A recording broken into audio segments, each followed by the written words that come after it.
predictions when I did an annotated bibliography on every book on education I could get a hold of, and this is the best book I've ever seen on the subject. So she's a very good writer, and she just finished a book on Islam, and that book, she's selling it for what it cost her to have it printed. I know because I had it printed. And so this is you get a real deal here. And actually it covers so many interesting stories, and she's going to share some of those with you tonight.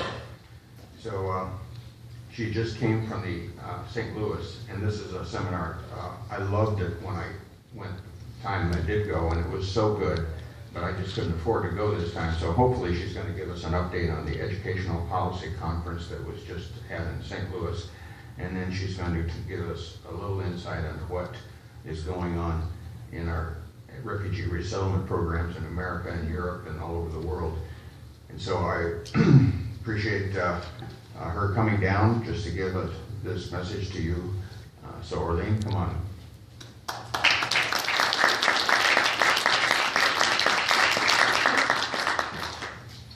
Well, the Education Policy Conference is actually one that lasts 3 days, so for me to tell you about that in even a few minutes, the speakers are always outstanding, covering every subject under the sun.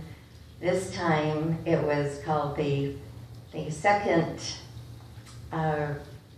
war for bringing back our civilization in America, essentially the second Civil War, and it had amazing speakers that all spoke about how our nation Western civilization is dying. And there was one delightful speaker just to kind of liven things up, and that was Jesse Waters, Waters World. How many of you have seen his program?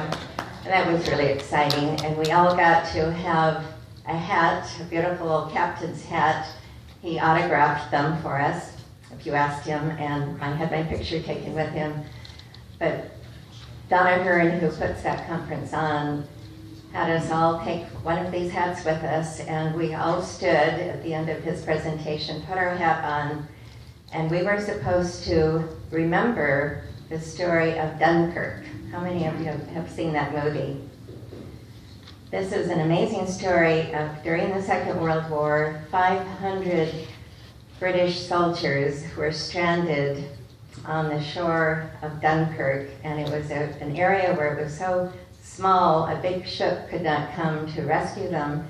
And so the King of England, King George II, asked all the small boat owners, even little fishing vessels, yachts, whatever they could come up with, to please go and help rescue these people. And my husband, who is German, told me the other side. He said essentially the Germans forgot about those 500 soldiers. They were off fighting other wars and other battles, and so these people were just kind of stranded there and would have gone on being stranded till the Germans would have come back and wiped them out. And so in that window of time, these amazing, courageous British fishermen and yacht owners went and rescued these people, and many of them didn't know if they were even going to be able to come back. They thought maybe they would be bombed by the Germans, but they were willing to do this, sacrifice their lives for their fellow men. So when we put our little sailors' captain hats on, we were supposed to remember this story and be willing to give our all for our liberty and our freedom in this great nation, and be willing to sacrifice. And I think it is going to take lots of sacrifice in these last days to preserve our liberties, as we're hearing from so many of you who've already shared what you see going on. All right, so now I will begin my presentation. I wanted to start with a little joke to liven things up. As you have heard from some of the speakers, we are living in some really perilous times, and things are kind of rough. And so we're supposed to remember that even some of the greatest people had rough times. Remember that even Moses started his life off as a basket case.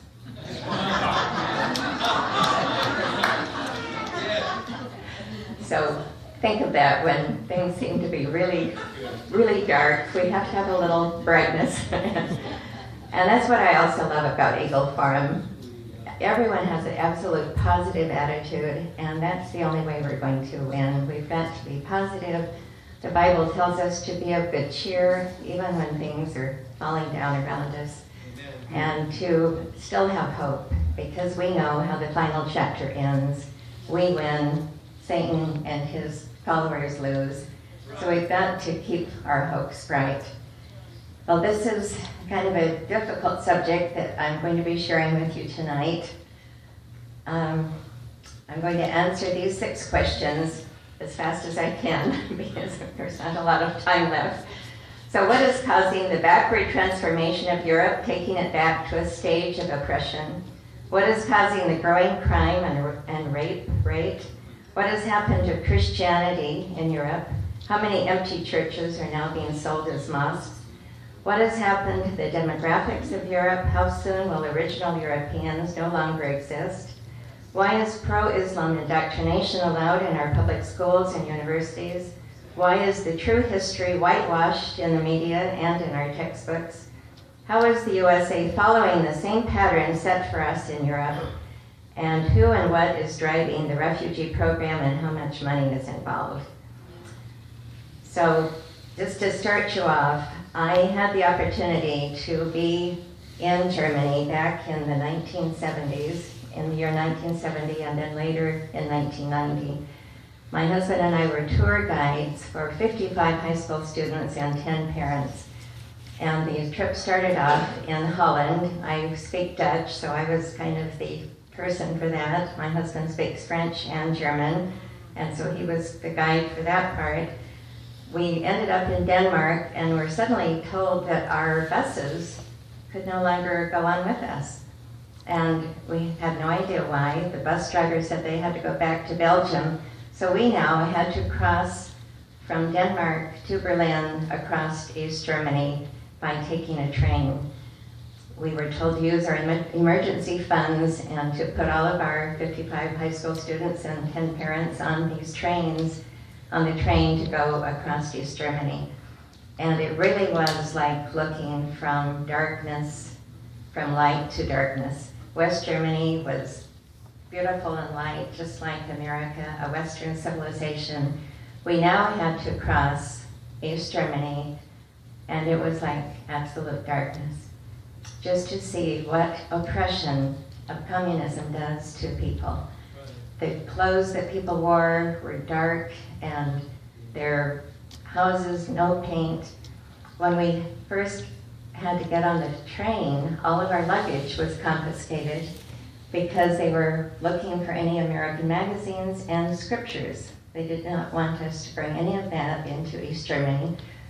And so I was expecting our first child at the time. I put my scriptures on my tummy and held them there by my husband's belt, and they did not look inside my coat. So I was able to smuggle my scriptures with me into this trip. But I just realized how oppressive such a terrible communist regime would be. And then when we got to Berlin, again, it was like going back to light because West Berlin was still part of West Germany. They had to split West Berlin in half. East Berlin belonged to the Russians, to East Germany, and West Berlin was still part of West Germany. We were able to go see the Berlin Wall, and at the time we were there, it was 2 o'clock in the afternoon. Our guide told us, if you will look, there was a woman who climbs up on this platform and looks over the wall so she can wave to her sister on the other side.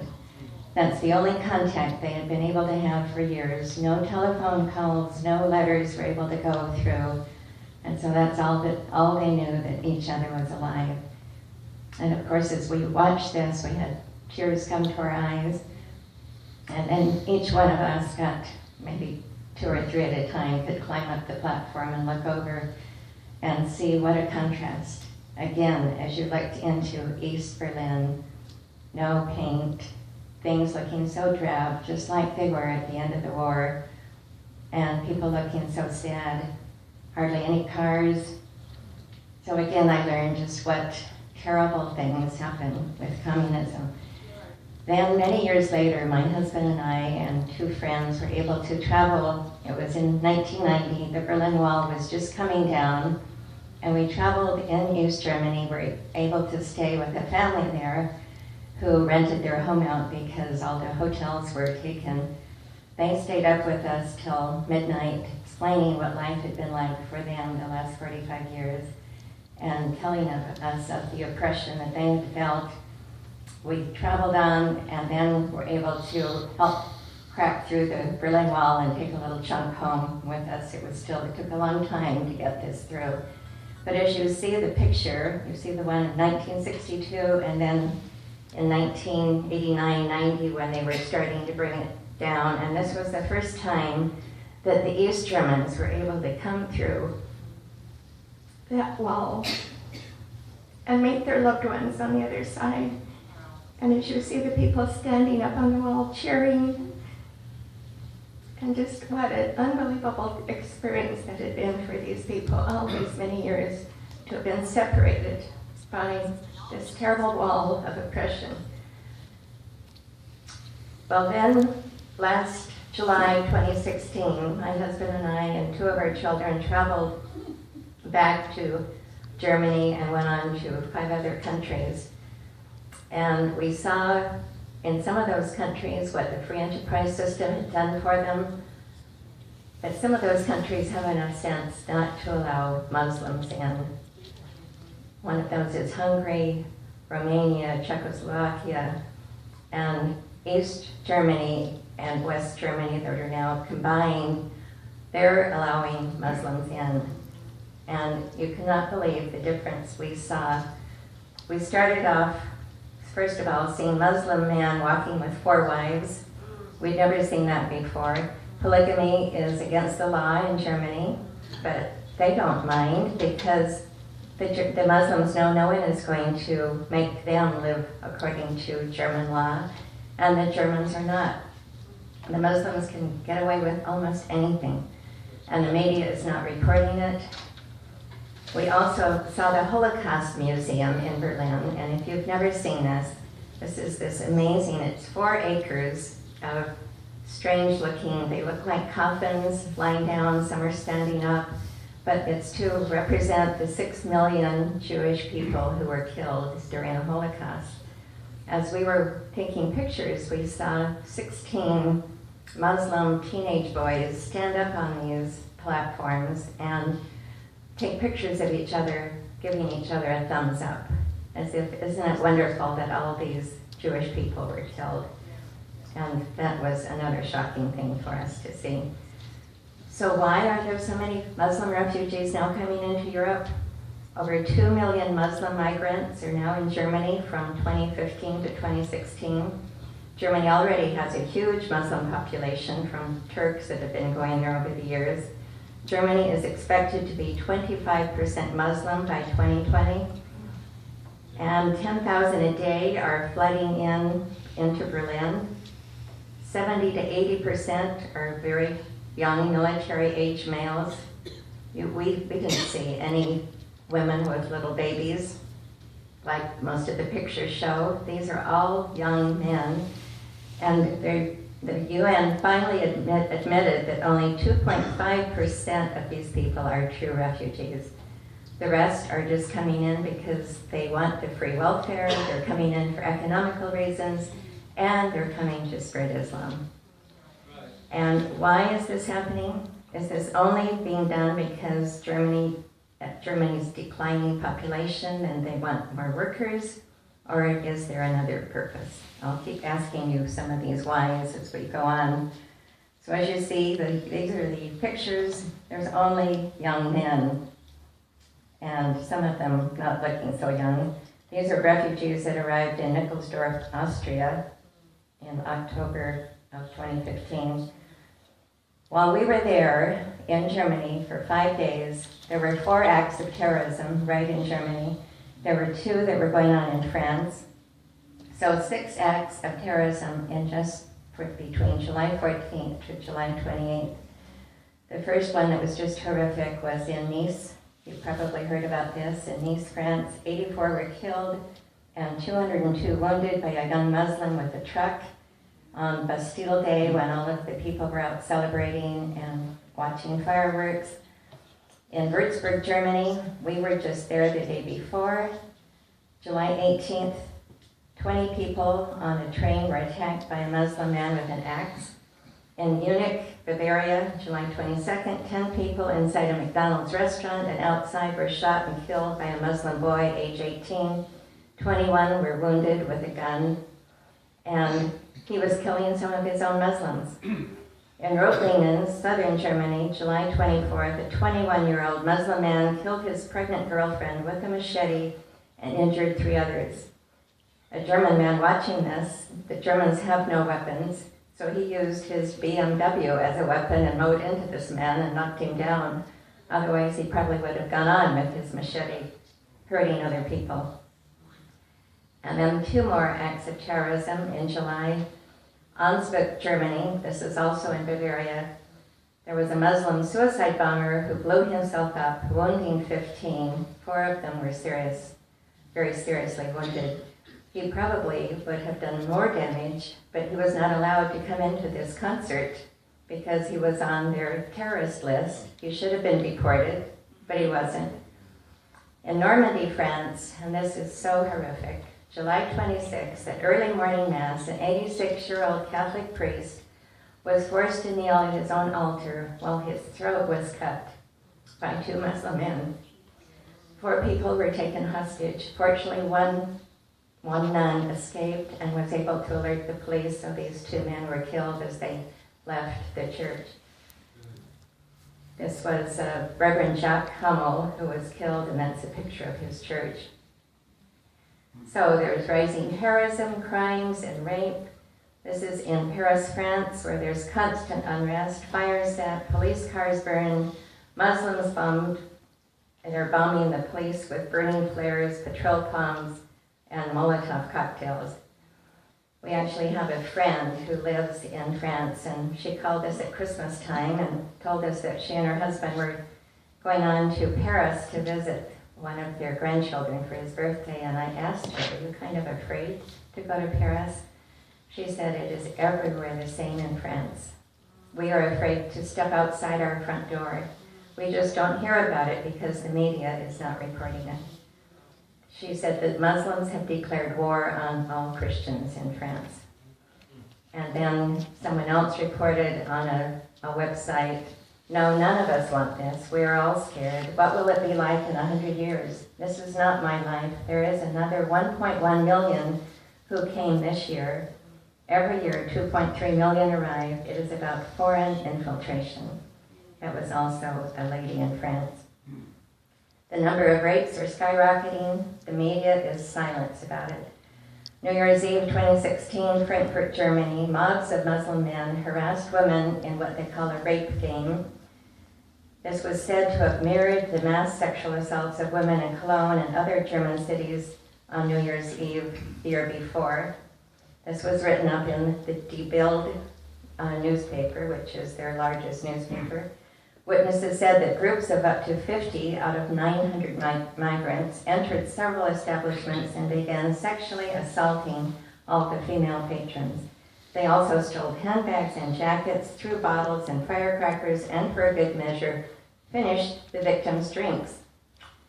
The Bild, the newspaper, had to later retract this story and apologize because it's not politically correct.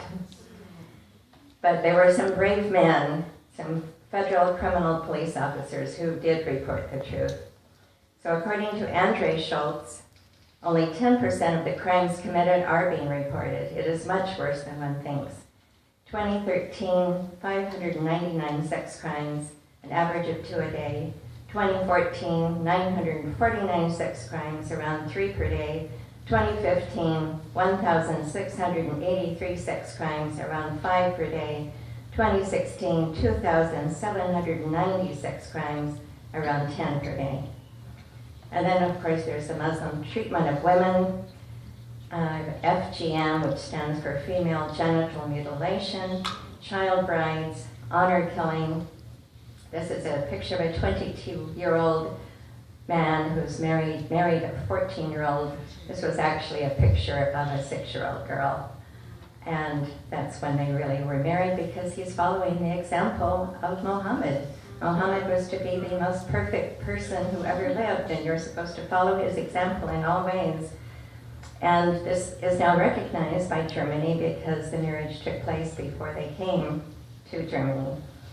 Just to let you know, just a few of the honor killings. In 2017 in Germany, at least 30 were done in the first 5 months. Just an example, one of the worst. A 39-year-old Turkish-born Kurd named Nurettin attempted to murder his second wife, Kader. He knocked her down, stabbed her, put a rope around her neck, tied the other end to the back of his car, and drove 80 miles an hour, dragging her body. The rope broke, and somehow she survived and testified in court against him. And when the judge asked her why he was doing this, she said, because he thinks I am his slave. That's how he treated me from the first day we were married. And this is their attitude about women. Now I'm going to tell you about what we saw, how the Christian churches are standing empty, and beautiful churches and cathedrals are now being sold as mosques. Some are being sold as museums, some as concert halls, but the vast majority are mosques. This is a concert hall that we attended in Prague. It's called the Mir Church. It's actually where Mozart, as a little boy, performed his first concert. It's now, as you see, a concert hall. The pews have all been changed to chairs, just as a concert hall would be. And in Holland, there's even a church that is now a skateboard at St. Joseph's Church in Arnhem, Holland. The Oude Kerk, the oldest church in Holland, built back in 1309, is now in the middle of the red light district in Amsterdam and is serving as a brothel. Isn't that amazing? But the vast majority of churches are being sold as mosques. Why is this? Because no one is attending church. The people who are still attending church are in Ireland, and isn't it amazing? The Irish do not seem to have a problem with Muslims. 54% of the Irish people still attend church every week. Then we go down to France, 15%, and 4-5%, only 4-5% say they are practicing Catholics. 13% German citizens. One of the reasons is that 3-4%, or back in 2015, 400,000 filed to leave the church because of an increase in the government-required church tax. They didn't want to pay it. So there's only 3-4% who are really committed. In England, the UK, 7.5% of Christians attend church. Then we jump across the ocean to Australia. It's really sad, 8.8%. Dutch citizens, 5.6%. 55% of the Dutch say that they're now atheists. 4.8% of Russian citizens attend church. 5% Swedish, 5% Finnish, 3% Danish, 3% Norwegian. And then just for a contrast, according to Pew and Gallup reports of 2013, 37 to 39% of American Christians attend church on a weekly basis. That's really low, isn't it? I'm hoping that at least here, where I've seen churches on just about every street, as we heard, hopefully it's much higher here. My husband found out in doing his family research that he actually has a Knight Templar in his ancestry who fought in the Crusades. Well, I'd say the Crusaders would be turning over in their graves to see what is happening.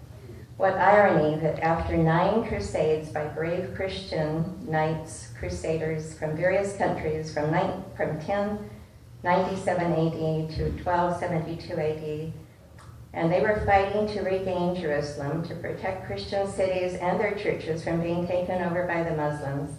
They were trying to stop the Muslims from coming in and conquering all of Europe.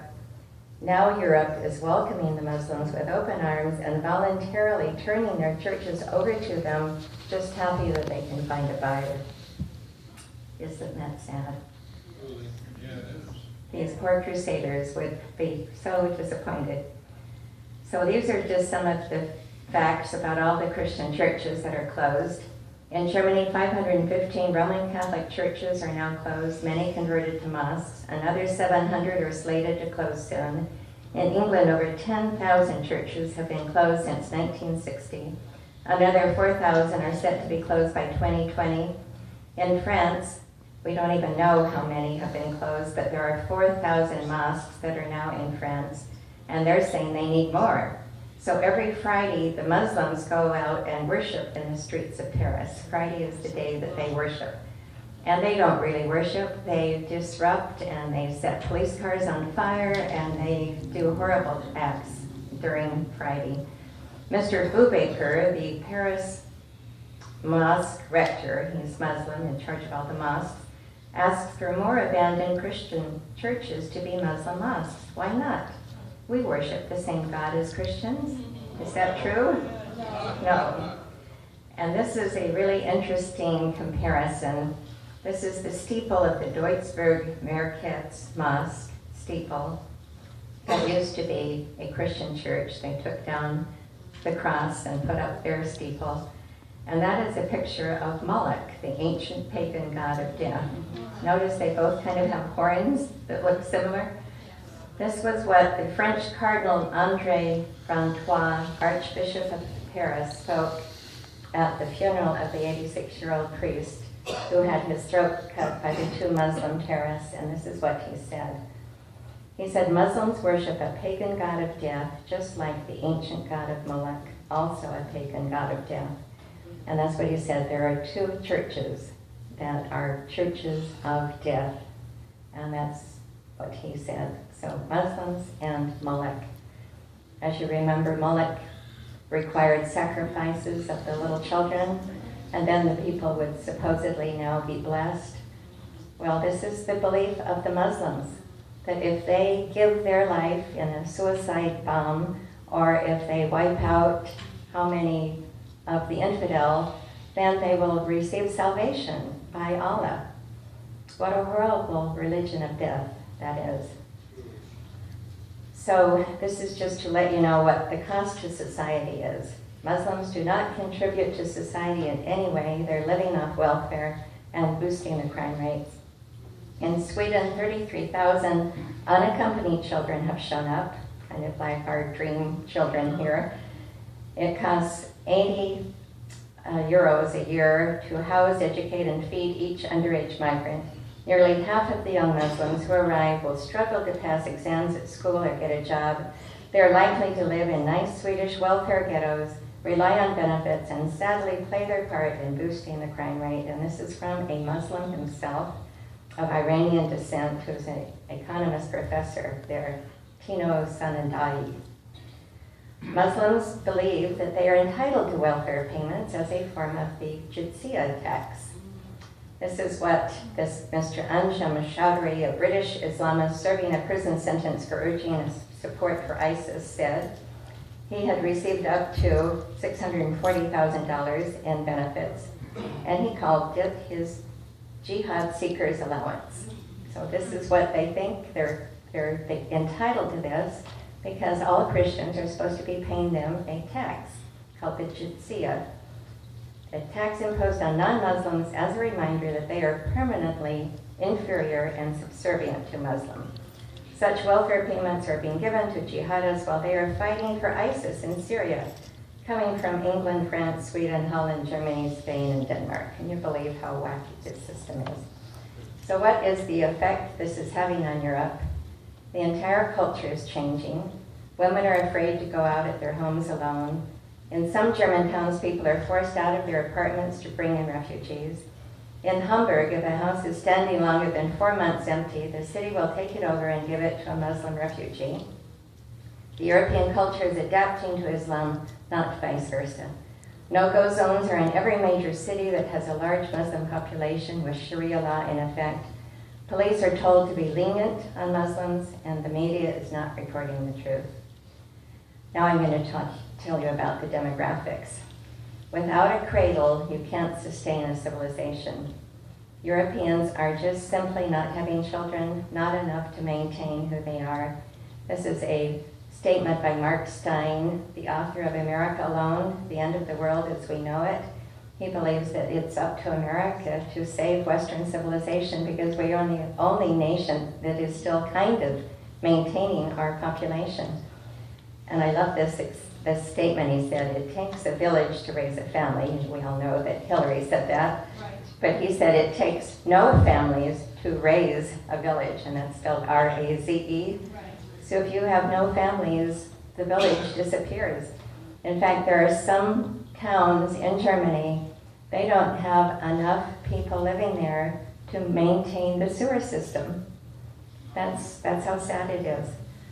So what is the fertility rate in Europe? You need 2.1 to maintain population. Europe in total has 1.03. Greece 1.3, Italy 1.2, Spain 0.11, Russia 1.6, Ireland at least is maintaining their population. And did you know that Ireland still attends church?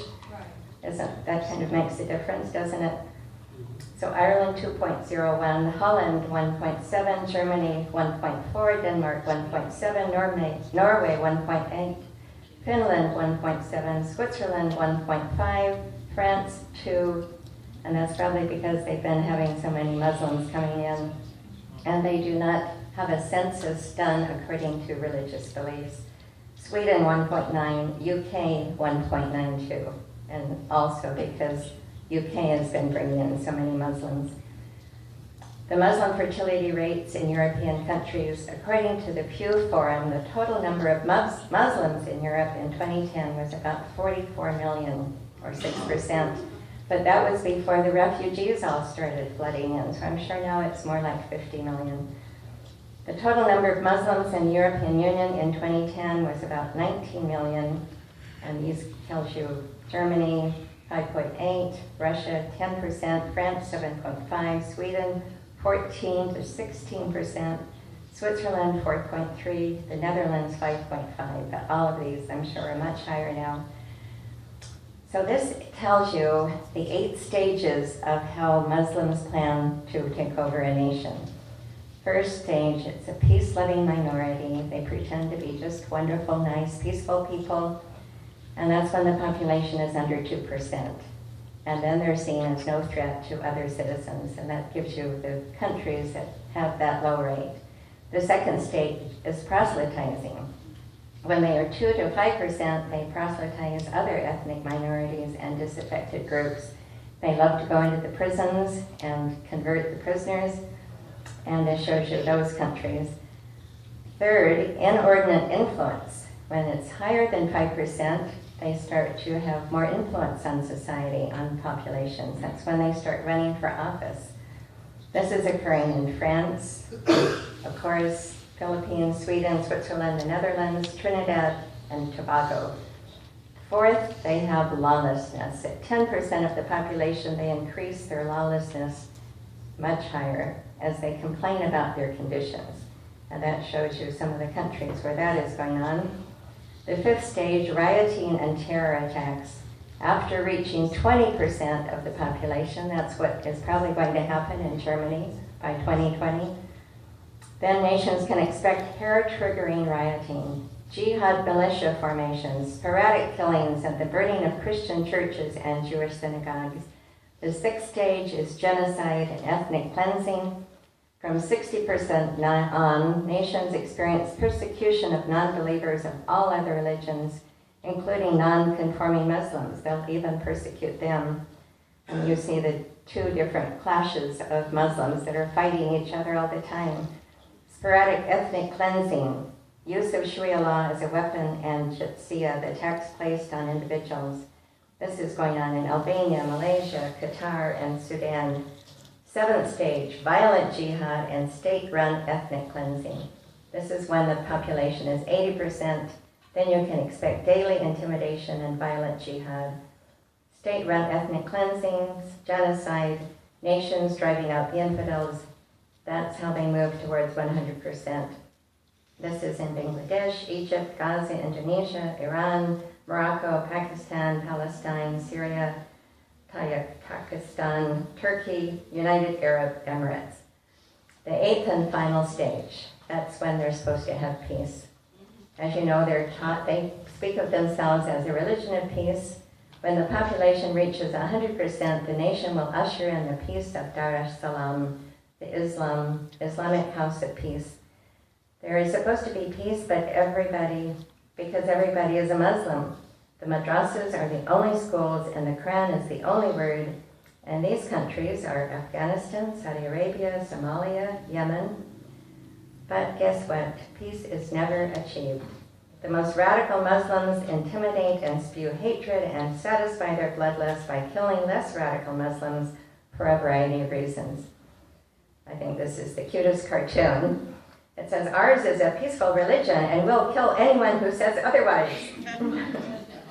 As you see, they've got death to the Pope, apologize or die. There's actually a candidate running for office for Congress named Mustafa. And I think that's why this cartoon came out.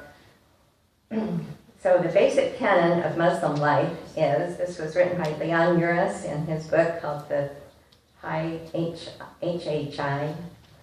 Before I was 9, I had learned the basic canon of Arab life. It was me against my brother, me and my brother against our family, my family against my cousins and the clan against the tribe against the world, and all of us against the infidel.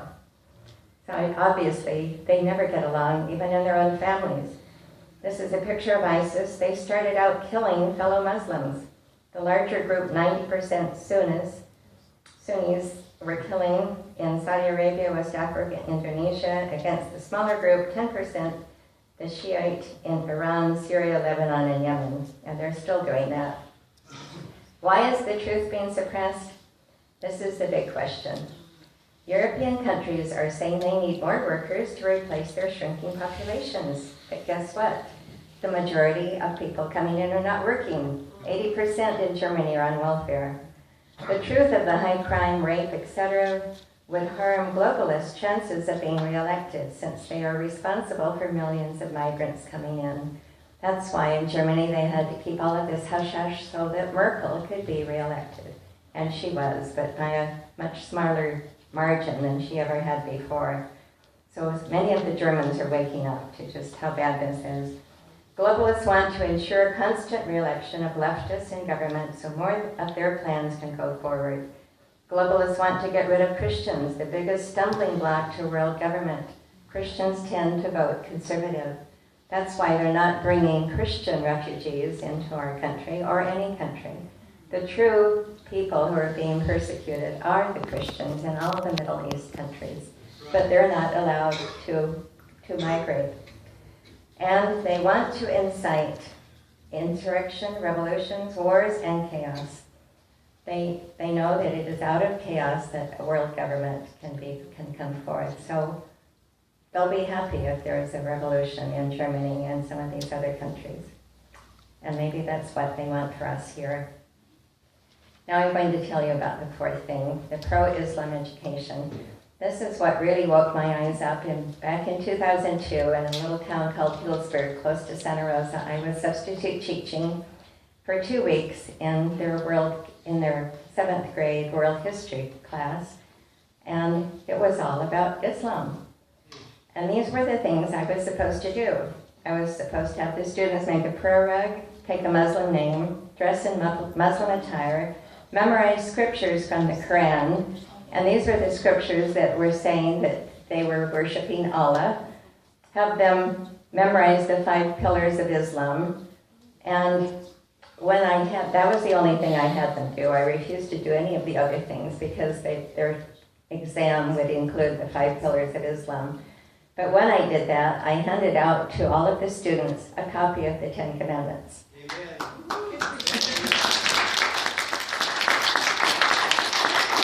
And I said, now let's compare notes. These are supposed to be cousins. They all come from the stem of Abraham. So let's see how their creeds line up. Well, the only thing that lines up is thou shalt have no other God but Allah, and thou shalt have no other God but the God that we worship of the Bible.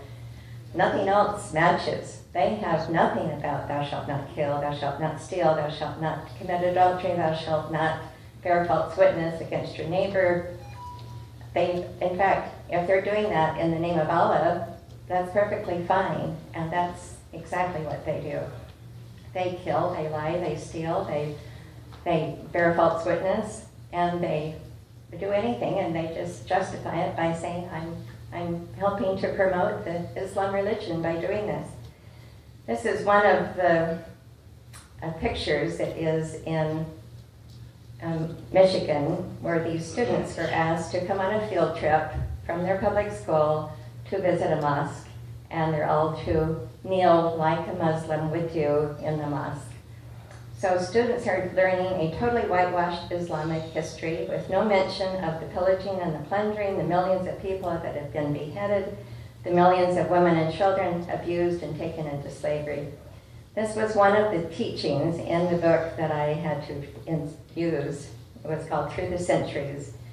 And this is what it said. The legacy left by the Crusades, the Jews and the Christians hated each other, but the Muslims were tolerant of both religions. Isn't that amazing? What an amazing distorted view of the Crusades. This was the textbook that was used in 2007, and I counted. I was also substitute teaching another Islam class, and I just counted all the pages. So Islam had 2 full chapters, the beginning of Islam and the rise of the Muslim states. In total, they had 78 pages. Christianity had 0 chapters. They had 4 pages about the expansion and fall of Rome, and that's where they put in a little smattering of the birth of Jesus. In total, there were 48 pages that mention Christianity, but usually in a very negative light. If you wouldn't say that that's a little bit indoctrination and one-sided. Truly. Now notice, whenever the textbook mentioned the word Muhammad, it was always the Prophet Muhammad. The religion of Islam was spread by the man called the Prophet Muhammad. They even suggested a video, Muhammad, Legacy of a Prophet. It was into this religious environment that Muhammad, the Prophet of Islam, was born. Muhammad the Prophet. Medina means the city of the Prophet. Islam, a religion based upon the teachings of the Prophet Muhammad. Never once do they mention Jesus is thought of, or Jesus, the Son of God. It's just Jesus is thought of as the Son of God by those who worship him. Then let's give you some of the propaganda about the violent Muslim history. Muhammad and 10,000 Muslims returned to Mecca. They forced the city to surrender. Muhammad then forgave the Meccans. No, he killed 6 of his main enemies and 4 of their women. He had already conquered all the cities around Mecca, so they already had heard about him. One of the worst was called the Battle of the Trench, where they wiped out a Jewish town. 700 men and boys were killed, and all the women and children were captured. Muslims try to connect their personal and religious lives. They live their religion and serve their community by following the 5 pillars of Islam. Doesn't that sound like a wonderful religion? Muslims try to live by their teachings every day. Yes, especially killing the infidel and cutting off their heads. But they don't tell you that in the text. Islam brought order, justice, and hope of heaven into their lives. Muslim law requires that Muslim leaders offer religious toleration to non-Muslims. Isn't that amazing? Yes. And then it told about the expansion. The caliphs who expanded the Muslim empire showed tolerance to those they conquered. Persecuted people often welcomed Muslim invaders as liberators. Muslims let conquered peoples keep their own religion if they wish to do so. What a bunch of baloney. Over time, many people converted to Islam. They were attracted by Islam's message of equality and hope for salvation. Certainly not equality for Christians. Omar the Caliph made a contract with the Christians of Jerusalem in which he assured their rights. There was much blending of cultures under Muslim rule. So what lies this is all about? I just wanted to show you one example of how this bloody history was whitewashed. The PBS timeline for teachers that I mentioned in my book always talks about CE instead of AD. So the Central era, they've wiped out Christ and it's no longer BC, before Christ. It's no longer AD, after his death. And now it's, so this is what they say on their timeline. In 1453, the Ottomans conquered the Byzantine seat of Constantinople and changed its name to Istanbul. They changed the Hagia Sophia into a mosque. 3 days of plundering. They treated the conquered people well. So this is what our children are being taught about this amazing event where Constantinople was conquered. This is the truth. 1453 AD. Constantinople was sacked and taken over by Mehmet II with 100,000 soldiers and 70 ships. It brought the end to the Byzantine Empire and civilization. Over 200,000 were savagely beheaded, including Constantine the 11th, who was the ruler of that side of the Catholic Church. Blood flowed on the ground as though it were raining. The nuns, women, young girls were taken on board the ships and raped and taken as slaves. So that's the truth about this. And there were so many other things that were whitewashed in history and just left out. So what are some of the other pro-Islam activities in schools? This goes on in Colorado. Public schools sponsored field trips to mosques. Girls had to wear scarves. In LA, students were asked to debate whether or not the Holocaust was merely a political scheme created to influence public emotion and gain. The students in New York were asked to recite the Pledge of Allegiance and the flag in Arabic. New York City students were to observe 2 Muslim holy days. Massachusetts children had to recite in class the Shahada, that's where it says there is no other God but Allah, and the Muslim call to prayer. In Florida, children were taught world history from a biased pro-Islam perspective, and they had to learn the 5 pillars. Maryland, a Marine veteran, complained about the indoctrination in his son's school, and he was no longer allowed to set foot on the school. In Michigan, children were told to proselytize by creating a pamphlet about Islam to introduce Islam to 3rd graders that introduces Allah to the children as the same God as the Christians and Jews. In Tennessee, parents complained that the children had to have